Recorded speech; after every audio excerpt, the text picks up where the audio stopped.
السلام علیکم۔ Animal بریڈنگس and genetics کی کتاب میں آج ہمارا ٹاپک ہے ہم نسب غالب مختلف النسب غالب۔ یہ ہمارے ٹاپکس چل رہے تھے، کچھ اسٹوڈنٹس کچھ طالب علم موجود نہیں تھے، ان کے لیے سمجھنے میں ذرا مشکل ہوگی۔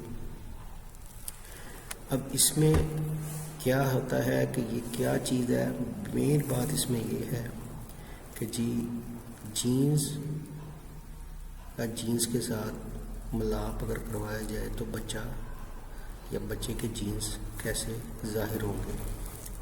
مثال کے طور پر اگر بچے کا قد بڑا ہے تو کیوں ہے؟ والدین کی وجہ سے ہے۔ چھوٹا ہے تو کیوں ہے؟ کس وجہ سے ہے؟ کیسے ہوتا ہے؟ تو یہ آپ کے سامنے ایک میں نے تصویر ظاہر کی ہے، مینڈلز لا آف سیگریگیشن۔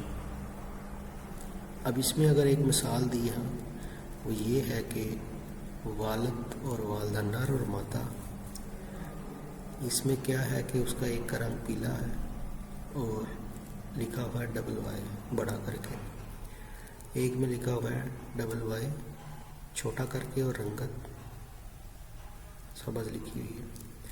ان دونوں سے آگے ایک وائی آ گیا اور اس سے ایک چھوٹا وائی آ گیا، ان دونوں کا ملاپ ہوگا تو بچہ ہوگا وائی۔ اور اب اس میں کیا ہوتا ہے کہ آگے سے ان کے بچے کا ملاپ ہوگا تو ایٹ دی اینڈ نیچے F2 جنریشن کو ظاہر کیا گیا ہے۔ اس میں کیا ہے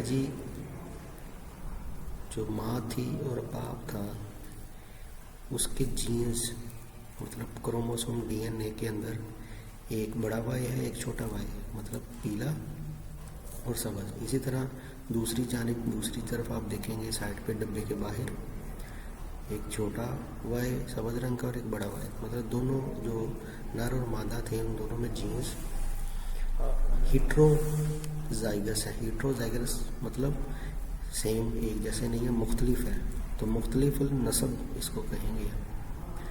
تو اب ان کے جو آپس میں ملاپ ہوگا، بچے نکلیں گے تو وہ کیسے ہوں گے؟ اگر ہم وائی کو ادھر والے وائی کو اور اوپر والے وائی کو ضرب دیں تو آپ کو ایک وائی ڈبل دونوں مطلب بڑے وائی آ جائیں گے، تو اس کا مطلب کیا ہوگا؟ اس کا رنگت پیلی آئے گی، کیونکہ اس میں کیا ہوتا ہے لا آف ڈومیننس بھی آپ اس کو سمجھ لیں کہ وائی جو ہوتا ہے وہ بڑا ہے تو اس کی کا ہی رنگ ظاہر ہوگا، چھوٹے کا نہیں ہوگا، تو اس کا مطلب وائی غالب ہے۔ کس پہ غالب ہے؟ دوسرے رنگ پر۔ تو اسی طرح پھر وائی کو چھوٹے وائی سے ضرب دیں گے تو اس طرح وہ غالب ہی آئے گا۔ ہے تو وائی بڑا اور چھوٹا دونوں اکٹھے، لیکن غالب کون آیا؟ پیلے والا جو بڑا وائی تھا۔ اسی طرح پھر نیچے سے پھر ضرب دیں گے چھوٹے کا بڑے کے ساتھ تو وہ بھی یہی پیلے رنگ کا، اور پھر ایٹ دی اینڈ جو چھوٹے وائی رہ جائیں گے جینس کے اس کو ضرب دی جائے گی تو پھر ایک بچہ جو آئے گا وہ ہوگا سبز رنگ کا۔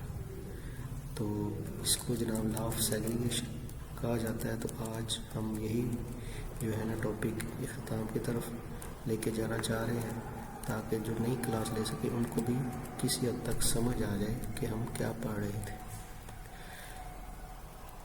اب اس میں کیا ہے؟ ہم نسب غالب مطلب ایک جیسے ٹی، بڑے بڑے ٹی آپ کو نظر آ رہے ہوں گے دوسری لائن میں، ہوموزائگس ہم نسب ایک جیسے، مطلب اس میں کوئی چھوٹا نہیں ہے، دونوں برابر بڑے ہیں، اور ساتھ ضرب دیا ہے مادہ کو جس کا اندر جینس تھا ایک بڑا اور ایک چھوٹا، ٹی مطلب مختلف ہے تو مختلف النسب غالب۔ اب اس میں غالب کیوں لکھا؟ کیونکہ ٹی بڑا ہے تو ٹی ہی غالب آئے گا۔ اب ان دونوں کا آپس میں ملاپ ہوگا، ڈبل ٹی بڑے والے اور ایک بڑا ٹی اور ایک چھوٹا ٹی، تو اس پہ سے آگے بچے کیا آ سکتے ہیں؟ مین یہاں پہ بات ادھر رنگت ظاہر ہو رہی تھی، یہاں پہ قد ظاہر ہو رہا ہے۔ جس کا ٹی بڑا ہوگا وہ بڑے قد کا ہے، جس کا ٹی چھوٹے دونوں ہوں گے، دونوں چھوٹے اگر ٹی ہوں گے تو وہ چھوٹے قد کا بچہ ظاہر ہوگا۔ تو ابھی ان دونوں نر اور مادہ میں آپ کو دے سکتے ہیں والدین میں ڈبل ٹی نر میں ہے اور ایک بڑا ٹی مادہ میں، تو اس میں کیا ہوگا کہ جو قد ہے وہ کیونکہ ٹی بڑا موجود ہے وہ غالب ہوگا، تو دونوں کے قد بڑے ہیں۔ اب ان کے آپس میں کراس ہوگا تو کلیدی خلیات لکھے ہوئے ہیں اس کے آگے، ایک ادھر سے ٹی آ گیا، ادھر سے دونوں، ایک بڑا ٹی بھی ہے چھوٹا بھی ہے۔ اب اس میں جو بچے آئیں گے، اگر ہم اسی طرح جو پہلے میں نے آپ کو تصویر دکھائی، آپ خود گھر بیٹھے اس کی اس طرح تصویر بنا کے ضرب دے سکتے ہیں، تو آپ دیکھ سکیں گے تو کیا کہ اس کے بچے کیسے آئیں گے، کون سا بڑے قد کا آئے گا، کون سا چھوٹے قد کا آئے گا۔ تو یہاں پہ چھوٹے قد کا کوئی بھی نہیں آئے گا، کیونکہ ٹی دونوں میں ہے تو سارے بچے کیا ہوں گے زیادہ، بلکہ سارے 4 کے 4 بچے بڑے قد کے ہوں گے۔ ٹھیک ہو گیا۔ تو اب آخری جو ہے یہ ہے مختلف النسب غالب اور ہم نسب رجی۔ غالب تو آپ کو سمجھ آ گیا، مختلف بھی سمجھ آ جانا چاہیے کہ مختلف کا مطلب ان کے ٹی جو تھے، ایک کا بڑا تھا ایک کا چھوٹا تھا، اس کا مطلب یہاں پہ ایک بڑا ٹی ہوگا اور ایک چھوٹا ہوگا، کیونکہ غالب ہے تو بڑا ٹی ہے۔ اور ہم نسب مرجی، اب ہم نسب ہے ایک جیسے، مطلب اس کے بعد دونوں چھوٹے ٹی ہوں گے، ہم ایک جیسے ہوں گے۔ رجی مطلب چھوٹے ٹی کو رجی کہا جاتا ہے۔ ٹھیک ہے، اب یہ مثال آپ کے سامنے ٹیبل میں ہے، تو ہم نے کیا کہا، نر کیا ہے، مختلف النسب غالب ہے، اور اس کے ٹی ایک بڑا چھوٹا بھی ہے، تو اس کا مطلب مختلف ہے، اور اس پہ غالب ہو جائے گا قد بڑے ٹی کا، تو بڑا قد آئے گا۔ والد بڑے قد کا ہے اور مادہ جو ہے وہ چھوٹے قد کی، کیونکہ اس کے اندر رجی دونوں ایک جیسے ہیں، ہم نسب ہے، اور رجی مطلب چھوٹے ہیں، تو یہ اس کا قد چھوٹا ہے۔ اب ان کے بچے اگر ہم کراس کریں گے تو اس میں زیادہ چانس ہے 50% جو ہے نا، یعنی 2 بچے چھوٹے قد کے اور 2 بچے بڑے قد کے آئیں گے۔ تو اس طرح جناب اس کے بچوں کا ہم اندازہ لگاتے ہیں، اور مینڈلس لا نے یہ بیان سارا کیا تھا۔